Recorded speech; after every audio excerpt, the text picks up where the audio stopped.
Hello friends, Umiya ફૂડમાં તમારું સ્વાગત છે। તો આજે આપણે બનાવીશું પ્રોટીન અને ફાઇબરથી ભરપૂર એવા સરસ મુઠિયા। તો મુઠિયા તો દરેકના ઘરમાં બનતા જ હોય છે, પણ રેગ્યુલર મુઠિયા કરતાં થોડા અલગ અને પ્રોટીનવાળા મુઠિયા આપણે બનાવીશું। આ મુઠિયા તમે ડાયટમાં પણ ખાઈ શકો છો। તો ચાલો શરૂ કરીએ। મગની દાળના મુઠિયા બનાવવા આપણે મગની દાળને મેં પલાળી રાખેલી, 1 વાટકી મગની દાળ લઈને આપણે 2 કલાક પલાળી રાખેલી। જો તમારે ટાઈમ ના હોય તો તમે ગરમ પાણીમાં અડધો કલાક પલાળશો તો પણ આપણી મગની દાળ પલળી જશે। હવે આપણે એક મિક્સર જાર લઈને દાળ એડ કરી દઈશું અને આપણે પીસી લઈશું। દાળને આપણે એકદમ ફાઇન પેસ્ટ નથી કરવાની, થોડી કરકરી રહે એવી આપણે પીસવાની છે। તો હવે દાળને પીસી લઈશું। તો દાળને પીસવા આપણે પાણીનો ઉપયોગ નથી કરવાનો, એની જગ્યાએ આપણે દહીંનો ઉપયોગ કરીશું। તો આપણે 2 ચમચી જેટલું દહીં લઈશું અને જરૂર પડે તો જ આપણે થોડું પાણી એડ કરવાનું। તો હવે દાળને પીસી લઈએ। તો આપણી દાળ સરસ પીસાઈ ગઈ છે। મેં પાણી બિલકુલ ઉપયોગ નથી કર્યો, 2 ચમચી દહીં એડ કરેલું એટલે દાળ પીસાઈ ગઈ છે। વધારે પાણી એડ કરશો તો પછી આપણે લોટ બીજો વધારે એડ કરવો પડશે, એટલે આપણે જો થોડું જ પાણી કે દહીં એડ કરીને પીસી લેવાનું। હવે આને સાઈડમાં મૂકીશું। મેં અહીંયા દૂધી લીધી છે, 250 ગ્રામ દૂધી લીધી છે, એને આપણે ઉપરથી કાપી અને છોલી લઈશું। દૂધીને છોલી અને આપણે સીણી લઈશું। તો આપણી દૂધી સીણાઈ ગઈ છે। હવે આપણે મગની દાળનું જે મિશ્રણ પીસીને રાખેલું એ આપણે એડ કરી દઈશું। હવે એમાં બીજા લોટ એડ કરીશું। તો 1 કપ આપણે ઘઉંનો લોટ લીધો છે, પછી અડધો કપ આપણે મકાઈનો લોટ લીધો છે। મકાઈની જગ્યાએ તમે બાજરીનો કે જુવારનો લોટ હોય તો એ લઈ શકો, ને નાની અડધી વાટકી જેટલો ચણાનો લોટ લીધો છે।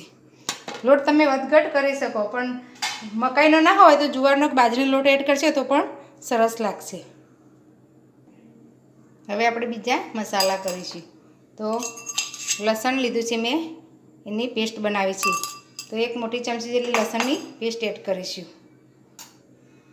હળદર એડ કરીશું, આપણે અડધી ચમચી જેટલી હળદર એડ કરીશું। હું લીલા મરચાં એડ નથી કરતી, એટલે હું 1 ચમચી જેટલું લાલ મરચું પાવડર એડ કરું છું। તમારે એડ કરવા હોય તો તમે કરી શકો। 1 ચમચી ધાણા જીરું પાવડર એડ કરીશું। અજમો લીધો છે 1 ચમચી, એને આપણે હાથ વડે મસળી અને એડ કરી દઈશું। 1 મોટી ચમચી જેટલા તલ એડ કરીશું। સ્વાદ પ્રમાણે આપણે મીઠું એડ કરીશું। થોડા લીલા ધાણા એડ કરીશું। હવે એમાં આપણે ખાંડ એડ કરીશું, 2 ચમચી જેટલી ખાંડ એડ કરીશું। 1 લીંબુનો રસ એડ કરીશું। આપણે ખટાશ આપણે થોડું દહીં એડ કરેલું એટલે આપણે 1 લીંબુનો રસ એડ કરીશું। હવે મોણ માટે આપણે તેલ એડ કરીશું। તો આપણે 2 ચમચી જેટલું તેલ એડ કરીશું। 1 ચપટી જેટલા આપણે સોડા એડ કરીશું, એટલે એનાથી આપણા મુઠિયા સરસ ફૂલશે। બધું સરસ મિક્સ કરી લઈશું। જરૂર પડે તો જ પાણી એડ કરવાનું છે, કારણ કે આપણે મગની દાળ પણ લીધી છે અને દૂધીમાંથી પણ પાણી છૂટશે। તો આપણો લોટ સરસ બંધાઈ ગયો છે। હવે આપણે થોડું તેલ એડ કરી અને એને મસળી લઈશું। આપણે પાણીની બિલકુલ જરૂર નથી પડી, પણ જો તમારે કોઈ દિવસ ઢીલું થઈ જાય તો તમે કોઈ પણ લોટ થોડો એડ કરી દેવાનો। તો આપણા મુઠિયા માટેનો લોટ બાંધીને તૈયાર છે। હવે આપણે મુઠિયા બનાવીશું। મેં આ રીતની ઢોકળિયાની ડીશ લીધી છે, આપણે ઢોકળિયામાં મૂકીશું, એટલે ડીશ લીધી છે એને ગ્રીસ કરી લીધી છે, એટલે મુઠિયા અંદર ચીપકીને। હવે આ રીતે થોડું થોડું પોષણ લઈ અને હાથ તેલવાળા કરી અને આપણે મુઠિયા બનાવી લઈશું। આ રીતના આપણે મુઠિયા બનાવી લઈશું।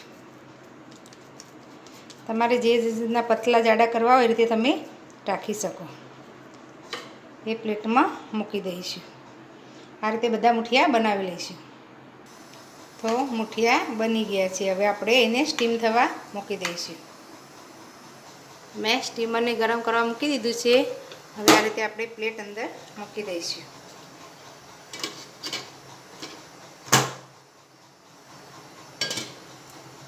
તો ઢાંકણ ઢાંકી અને 15 મિનિટ આપણે સ્ટીમ થવા દઈશું. તો 15 મિનિટ થઈ ગઈ છે ને આપણા મુઠિયા સરસ ચડી ગયા છે. અને મેં બહાર ઢોકળિયામાંથી બહાર પણ પ્લેટ લઈ લીધી છે. હવે મુઠિયાને થોડા ઠંડા થવા દઈશું. તો મુઠિયા ઠંડા થઈ ગયા છે. હવે આપણે કટ લગાવી લઈશું. તો આ રીતના આપણે 1 ઇંચ જેટલો ટુકડો થાય એ રીતનો એવા આપણે ટુકડા કરી લઈશું. અંદરથી સરસ જાળીદાર આપણા મુઠિયા તૈયાર થાય છે. આ રીતે આપણે બધા મુઠિયાની કટ કરી લઈશું. બહુ મોટા પીસ નથી કરવાના. તો આ રીતે મુઠિયા કટ કરી લઈશું. મુઠિયા સરસ કટ થઈ ગયા છે. હવે આપણે વઘાર કરી લઈશું. વઘાર માટે આપણે એક કઢાઈમાં 2 મોટી ચમચી જેટલું તેલ લીધું છે. એમાં આપણે રાઈ એડ કરીશું. રાઈને તતળવા દઈશું. રાઈ તતળવા લાગી છે. હવે 1 મોટી ચમચી તલ એડ કરીશું. એમાં સાથે આપણે અડધી ચમચી ખાંડ એડ કરીશું. હવે મેં અહીંયા 2 ચમચી જેટલું પાણી લીધું છે. તે આપણે પાણી એડ કરી દઈશું. હવે આ મુઠિયા અંદર એડ કરી દઈશું. આ રીતે ચલાવી અને બધો વઘાર આપણે મુઠિયા ઉપર કોટિંગ કરી લઈશું. આપણે પાણી એડ કરી એટલે ધ્યાન રાખવાનું, નહીંતર ઉપર આપણું તેલ ઉડશે. અંદરથી ગરમ તેલ છે એટલે સરસ મિક્સ કરી લઈશું. થોડા ઉપરથી દાણા એડ કરીશું.